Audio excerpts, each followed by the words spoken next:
അന്ന ഭാഗം 13. കഥയിലേക്ക് പോകുന്നതിന് മുൻപ് ഒരു കാര്യം, നിങ്ങളുടെ വിലയേറിയ സപ്പോർട്ടാണ് എല്ലാ ദിവസവും വീഡിയോ ചെയ്യാനായിട്ടുള്ള ഒരു പ്രചോദനം. അതുകൊണ്ട് തന്നെ നിങ്ങളുടെ സപ്പോർട്ട് പ്രതീക്ഷിക്കുന്നു. ലൈക്ക് ചെയ്യാനും ഷെയർ ചെയ്യാനും സബ്സ്ക്രൈബ് ചെയ്യാനും മറക്കരുത്. ഇനി നമുക്ക് കഥയിലേക്ക് പോകാം. ഫെലിക്സിൻ്റെ മുഖത്ത് മിന്നിമറയുന്ന പ്രണയാതുര ഭാവങ്ങൾ അന്നയിൽ അസ്വസ്ഥത ഉളവാക്കി. അവൾ ഒരു നിമിഷം മുഖം കുനിച്ച് നിലത്തേക്ക് നോക്കി നിന്നു. അവൻ മുന്നിലേക്ക് ചുവടുകൾ വെച്ച് അവൾക്കരികിലൂടെ ഓഡിറ്റോറിയത്തിൻ്റെ പ്രധാന കവാടത്തിലേക്ക് നടന്നകന്നു. ഫെലിക്സിൽ നിന്ന് കേട്ട വാക്കുകൾ അന്നയിൽ കാറും കോളുമൊന്നുമില്ലാതെ പെട്ടെന്നൊരു നിമിഷം പെയ്തിറങ്ങിയ മഴ പോലെയായിരുന്നു.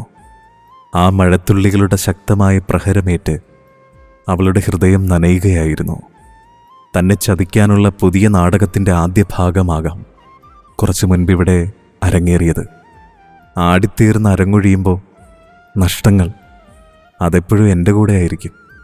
അവർക്കൊക്കെ പ്രതികാരവും സമയം പോക്കുമാകാം. പക്ഷെ എനിക്കോ, ജന്മം തന്നവർ തുടങ്ങി താൻ സ്നേഹിച്ചവരെല്ലാം എനിക്ക് നഷ്ടങ്ങൾ മാത്രമായിരുന്നു. ഇനി ആർക്കും ഒരു വിധിക്കും പന്താടുവാൻ ഞാൻ നിന്നുകൊടുക്കില്ല, അന്ന മനസ്സിലുറപ്പിച്ചു. ഒരിക്കലും അവളുടെ ചിന്തകളിലൂടെ പോലും കടന്നുപോയിട്ടില്ലാത്ത വികാരമായിരുന്നു പ്രണയം. ആഗ്രഹങ്ങൾക്കും സ്വപ്നങ്ങൾക്കും കടിഞ്ഞാണിട്ട് ജീവിക്കുന്ന അവളിലെ അനാഥത്വത്തിൻ്റെ പുറംചട്ടകൾ ഇത്തരം വികാരങ്ങളെയൊന്നും ഓർമ്മകളിൽ പോലും സ്വീകരിച്ചിരുന്നില്ല. അതേസമയം പുറത്ത് ചെറിയ ചാറ്റൽ മഴ പെയ്തു തുടങ്ങി. ഇളം കാറ്റിൽ തണുത്ത ജലത്തുള്ളികൾ തൂവാനം തൂകി അന്നയുടെ മുഖത്തേക്ക് ചിതറി വീണു. അവൾ കണ്ണുകൾ അടച്ചു നിന്ന് ആ ജലത്തുള്ളികളെ അവളുടെ മുഖത്തേക്ക് വീഴിച്ചു. ഒരേ സമയം കത്തിനിന്ന അവളുടെ ഹൃദയവും ആ ജലകണങ്ങളാൽ തണുപ്പണിഞ്ഞു. ദേവതാരു പൂത്തു എൻ മനസ്സിൻ താഴ്വരയിൽ, ദേവതാരു പൂത്തു എൻ മനസ്സിൻ താഴ്വരയിൽ. പ്രണയത്തിൻ്റെ വശ്യഭാവം ചൊരിയുന്ന 80കളിലെ ആ മനോഹരമായ ഗാനം അന്നയുടെ കാതുകളെ തഴുകിയുണർത്തി. അവൾ ചിന്തകളിൽ നിന്ന് ഉണർന്ന് ഓഡിറ്റോറിയം ലക്ഷ്യമാക്കി നടന്നു. വേദിയിൽ കോളേജിലെ പ്രധാന മ്യൂസിക് ബാൻഡിൻ്റെ നൂതന വാദ്യോപകരണങ്ങളുടെ അകമ്പടിയോടുകൂടിയ ഗാനമേള നടക്കുകയാണ്. വിദ്യാർത്ഥികളെല്ലാം പാട്ടിൻ്റെ ലഹരിയിൽ ലയിച്ചിരിക്കുന്നതിനാലാകാം എങ്ങും നിശബ്ദമായ അന്തരീക്ഷം. ഓഡിറ്റോറിയത്തിലെ സ്ഥലപരിമിതികൾ മൂലമാകാം വിദ്യാർത്ഥികൾ അവിടെയായി തിങ്ങി നിറഞ്ഞു നിൽക്കുന്നു. വേദികളിലും ചുറ്റിനുമുള്ള ഭിത്തികളിലുമെല്ലാം ബലൂണുകളും വർണ്ണക്കടലാസുകളും കൊണ്ട് അതിമനോഹരമായി അലങ്കരിച്ചിട്ടുണ്ട്. അന്ന ഓഡിറ്റോറിയത്തിൻ്റെ വാതിൽക്കൽ തന്നെ നിന്നുകൊണ്ട് ഉള്ളിലേക്ക് നോക്കി. അകത്തേക്ക് നടക്കാൻ പ്രയാസമാണെന്ന് അവൾക്ക് തോന്നി. എങ്കിലും വളരെ ബുദ്ധിമുട്ടി അവൾ അകത്തേക്ക് കടന്നു. തൊട്ടടുത്തായി കണ്ട ജനാലയുടെ അരികിലേക്കുള്ള ഭിത്തിയിലേക്ക് ചാരി നിന്നു. ഇതിനിടയിൽ നിന്ന് അവളുമാരെ എവിടെ പോയി തിരയാനാ ഞാൻ? പ്രിയയും ഹേമയും അന്നയെ കാത്തിരുന്ന് മുഷിഞ്ഞപ്പോൾ നേരത്തെ തന്നെ അകത്തേക്ക് കയറി സ്ഥാനമുറപ്പിച്ചിരുന്നു. ഒരുമിച്ച് കയറിയാൽ മതിയെന്ന് പറഞ്ഞതാ. ഒരു കണക്കിന് ഒറ്റയ്ക്ക് വന്നതും കാര്യമായി. അല്ലെങ്കിൽ വെളിയിൽ നടന്ന നാടകത്തിന് അവളുമാരും സാക്ഷിയാകേണ്ടി വന്നേനെ. അന്ന മനസ്സിൽ പറഞ്ഞുകൊണ്ട് കണ്ണുകൾ കൊണ്ട് ചുറ്റിനും അവരെ തിരഞ്ഞു. എന്നാൽ അവളുടെ കണ്ണുകൾ മറ്റൊരു കാഴ്ചയിലേക്ക് തിരിഞ്ഞു. കുറച്ച് അകലെയായി അടുക്കിയിട്ടിരുന്ന ഉയരമുള്ള മേശയ്ക്ക് മുകളിലിരിക്കുന്ന ഫെലിക്സും അലീനയും. അവർ കൂടാതെ അവരുടെ ഗ്യാങ്ങിലെ തന്നെ മറ്റു ചിലരും അവർക്കൊപ്പമുണ്ട്. അലീന ഫെലിക്സിനോട് ചേർന്നിരുന്ന് അവൻ്റെ കൈകൾക്കിടയിലൂടെ അവളുടെ കൈകൾ കടത്തി ചുറ്റിപ്പിടിച്ചിരിക്കുന്നു. ഫെലിക്സ് ഒഴികെ അലീനയും കൂടെയുള്ളവരുമെല്ലാം വേദിയിൽ നിന്നുയർന്ന ഒരടിച്ചുപൊളി ഗാനം കേൾക്കെ കൂവലും ആർപ്പുവിളികളും ആരംഭിച്ചു. പക്ഷെ ഫെലിക്സിൻ്റെ കണ്ണുകളുടെ ലക്ഷ്യസ്ഥാനം തന്നിലേക്കാണെന്ന് അന്ന മനസ്സിലാക്കി. അവൻ്റെ മുഖം ഗൗരവത്താൽ മൂടിയിട്ടുണ്ടെങ്കിലും ആ നീലക്കണ്ണുകൾ അവളെ നോക്കി പുഞ്ചിരിക്കുന്നു എന്നവൾക്ക് തോന്നി. ആ കണ്ണുകളിലെ തിളക്കം കാണുക അന്നയുടെ ഹൃദയം അകാരണമായി തുടിക്കുവാൻ തുടങ്ങി. അവൻ കുറച്ചു മുൻപ് പറഞ്ഞ വാക്കുകളെല്ലാം അവൾ ഒരിക്കൽ കൂടി ഓർത്തെടുത്തു. സ്നേഹത്തിൻ്റെ ഭാഷയിൽ ചതി ഒളിപ്പിച്ചു വെച്ച് എനിക്ക് മുന്നിൽ അഭിനയിച്ച് തകർക്കുകയായിരുന്നു ഫെലിക്സ്. തൻ്റെ ചിന്തകൾ തെറ്റായിരുന്നില്ല എന്നവൾക്ക് ബോധ്യമായി. പക്ഷേ ഫെലിക്സ് അവളോടുള്ള അഗാധമായ പ്രേമത്താൽ പൂത്തുലഞ്ഞു നിൽക്കുന്നു എന്ന സത്യം തിരിച്ചറിയാതെ കൺമുന്നിൽ കണ്ട അർത്ഥമില്ലാത്ത കാഴ്ചകളാൽ അതിനെ അവൾ ചതിയുടെ അളവുകോലായി അളന്നു തിട്ടപ്പെടുത്തി. അന്നയെ നോക്കി നിൽക്കെ അവളുടെ ശ്രദ്ധ പോകുന്നത് തിരിച്ചറിഞ്ഞ ഫെലിക്സ് പെട്ടെന്ന് അലീനയുടെ കൈകൾ കുടഞ്ഞെറിഞ്ഞ ശേഷം അവളുടെ അരികിൽ നിന്ന് മാറി. പെട്ടെന്ന് അവൻ്റെ പ്രവൃത്തി കണ്ട അലീന ഫെലിക്സിൻ്റെ കണ്ണുകളുടെ ലക്ഷ്യസ്ഥാനം തിരിച്ചറിഞ്ഞ് അപ്രതീക്ഷിതമായി അന്നയിൽ അവസാനിച്ച അവളുടെ കണ്ണുകളിൽ അവളോടുള്ള പക എരിയുകയായിരുന്നു. ഫെലിക്സ് അന്നയെ നോക്കി തൻ്റെ 2 കണ്ണുകളും അടച്ചു കാട്ടിക്കൊണ്ട് സൗമ്യമായി പുഞ്ചിരിച്ചു. എന്നാൽ അന്ന അവനെ രൂക്ഷമായി നോക്കിക്കൊണ്ട് മുഖം തിരിച്ചു നിന്നു.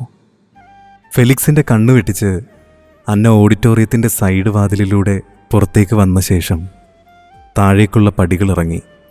ഒരുപക്ഷെ താൻ പോകുന്നത് ഫെലിക്സിൻ്റെ ശ്രദ്ധയിൽപ്പെട്ടാൽ അവനും തന്നോടൊപ്പം പുറത്തേക്ക് വരുമെന്ന് അവൾക്ക് തോന്നിയിരുന്നു. അവൾ അങ്ങ് താഴെ പുൽത്തകിടിയിൽ ഉറപ്പിച്ചിരുന്ന തടി ബെഞ്ചിലേക്ക് ചാരിയിരുന്നു. ഇതേസമയം അന്നയെ ഓഡിറ്റോറിയത്തിനകത്തെങ്ങും കാണാതെ ഫെലിക്സ് അവളെ തിരഞ്ഞ് പുറത്തേക്കിറങ്ങി. അവിടെയും അവളെ കാണാത്തതിനാൽ അവൻ ബാൽക്കണിക്കരികിലേക്ക് വന്നു. എന്നിട്ട് താഴേക്ക് നോക്കി. നേരെ താഴെ പുൽത്തകിടിയിൽ ബെഞ്ചിൽ ചാരി കണ്ണുകളടച്ചിരിക്കുന്ന അന്നയെ അവൻ കണ്ണെടുക്കാതെ നോക്കി നിന്നു. അന്ന, എൻ്റേതാക്കാനല്ല, നിൻ്റേതാകാനാണ് ഞാൻ കാത്തിരിക്കുന്നത്. പ്രണയിക്കാനല്ല, പ്രാണനാക്കാനാണ് ഞാൻ ആഗ്രഹിക്കുന്നത്. എൻ്റെ മനസ്സിലുള്ളത് ഞാൻ അറിയിച്ചെങ്കിലും നിന്റെ മറുപടിക്കായി ഞാൻ കാത്തു നിൽക്കാഞ്ഞത് നീ എൻ്റെ ഇഷ്ടം നിഷേധിച്ചാൽ അതെനിക്ക് താങ്ങാനാകില്ല അന്ന. അത്രമേൽ എൻ്റെ ഹൃദയത്തിൽ പിഴുതെറിയാൻ കഴിയാത്ത വിധം നീ പടർന്ന് പന്തലിച്ചിരിക്കുന്നു. ആരായാലും എന്തായാലും നീ എൻ്റേതാണ്. അവൻ അവളെ നോക്കി നിൽക്കെ മനസ്സിൽ മന്ത്രിച്ചു. അന്നയെ നോക്കി നിൽക്കെ ബാൽക്കണിയിലേക്ക് പടർന്നു പൂത്തുലഞ്ഞു കിടക്കുന്ന ബോഗൻവില്ലയുടെ വള്ളിപ്പടർപ്പുകൾ ഫെലിക്സിൻ്റെ കൈകൾ എത്തിപ്പിടിച്ച് ശക്തിയായി കുലുക്കി. ചാറ്റൽ മഴ കൊണ്ട് കുതിർന്ന് അടരാനായി വെമ്പി നിന്ന ബോഗൻവില്ലയുടെ കടലാസ് പൂക്കൾ നേരെ താഴെ പുൽത്തകിടിക്ക് സമീപമായിരുന്ന അന്നയുടെ മേലേക്ക് മഴത്തുള്ളികളുടെ അകമ്പടിയോടെ കൊഴിഞ്ഞു വീണു. എന്താണ് സംഭവിച്ചതെന്നറിയാതെ അവളൊരു ഞെട്ടലോടെ കണ്ണുകൾ തുറന്നു. അങ്ങിങ്ങായി വീണ് ചിതറിക്കിടക്കുന്ന പൂക്കളെ നോക്കിക്കൊണ്ട് ദേഹത്ത് പതിച്ച പൂക്കളും ജലകണങ്ങളും തുടച്ചു മാറ്റാൻ ശ്രമിച്ചു. പെട്ടെന്നവൾ തലയുയർത്തി മുകളിലേക്ക് നോക്കി. അവിടെ ബാൽക്കണിയിൽ ചുണ്ടിൽ കുസൃതി ചിരി നിറച്ച് തിളങ്ങുന്ന കണ്ണുകളാൽ അവളെ നോക്കി നിൽക്കുന്ന ഫെലിക്സിനെ കണ്ടു. ദേഷ്യത്തോടെ കണ്ണുരുട്ടി. എടി, നീ ഇവിടെ എന്ത് കാണാൻ വന്നിരിക്കുക? പിന്നിലൂടെ അന്നയുടെ അരികിലേക്ക് നടന്നു വന്നുകൊണ്ട് ഹേമ ചോദിച്ചു. അന്ന അപ്പോഴും മുകളിൽ നിന്ന് തന്നെ നോക്കി നിൽക്കുന്ന ഫെലിക്സിൽ നിന്നും ശ്രദ്ധ മാറ്റിയിരുന്നില്ല. ഇവളിത് ഏത് സ്വപ്നലോകത്താ? അന്നയെ തട്ടി വിളിച്ചുകൊണ്ട് ഹേമയും മുകളിലേക്ക് നോക്കി. എന്നാൽ താഴെ ഹേമയുടെ സാന്നിധ്യം തിരിച്ചറിഞ്ഞ ഫെലിക്സ് അവൻ നിന്ന സ്ഥലത്ത് നിന്ന് പുറകോട്ട് മാറി.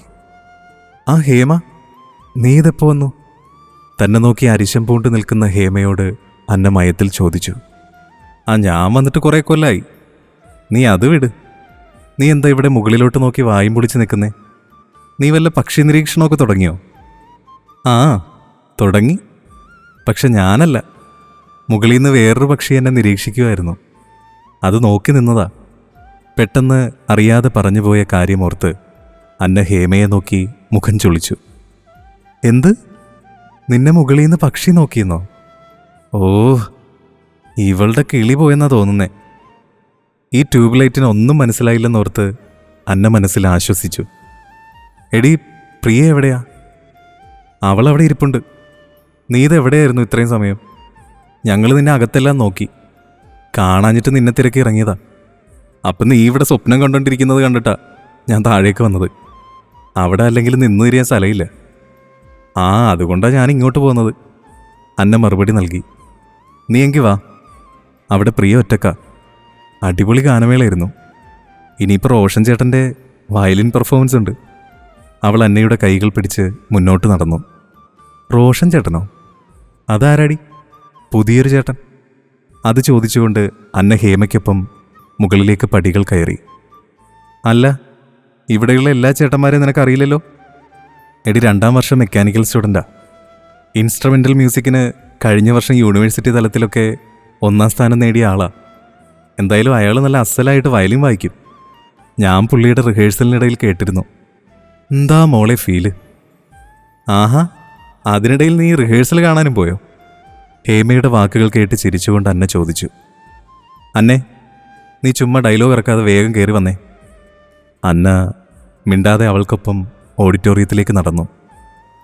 കാതിനെ കുളിരണിയിപ്പിക്കുന്ന വേദിയിൽ നിന്നും ഒഴുകി വന്ന വയലിൻ സംഗീതം അവിടെ മെങ്ങും ഒഴുകി നടന്നു.